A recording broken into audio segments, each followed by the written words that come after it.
Assalomu alaykum qadrdonlarim. Bugun biza navlchka tikamiz, yostiq jildi tikamiz. Mana qolgan materialim mana shunaqa uzunlikda qolgan. Mana bunisi ham shunaqa uzunlikda qolgan. Buni отделка qilamiz. Buni orqasiga tikamiz. Mana endi buni отделкani tepasiga ulab olamiz.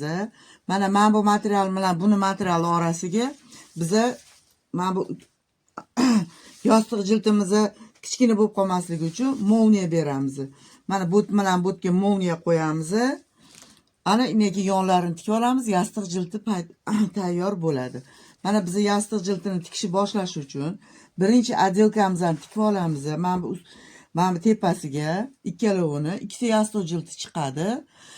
Keyin qolganini yana ko'rsataman. Mana qadrdonlarim, mana отделкamizni ham mana shunaqa yo'sinda tikib oldik. Mana chok berdik. Mana buklab dazmollab oldik. Mana ustidan chok berdik. 1,5 santimetrga. Mana 1,5 santimetrga chok berdik mana. Bunisini ham shuni xuddi shu tarzda bajarib oldik mana. Mana orqasi overlock qilganmiz mana. Mana chok ustidan tushib keladi. Ana endi biz bunga mana molniya tikamiz mana. Mana shundoq qilib, mana molniyamizni olib kelamiz bunga. Mana bunga molniya tikib olamiz. Keyin mana bu ustidagi bo'lakni bunga ulaymiz. Mana qadrdonlarim, mana molniyani ham tikib oldik. Mana mustahkam qilib, oldin ichidan tikdik. Keyin ag'darib, ustidan mana 0,1 berib chiqdik.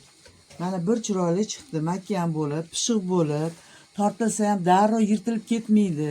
Mana ikkitalab chok berdik. Mana xudo xolasa molniyamiz juda ham mustahkam. Qancha yuvib ishlatsa ham bo'laveradigan holatda. Mana endi buni mana yuzini olamiz, ag'daramiz. Mana bir-birini yuziga qo'yamiz.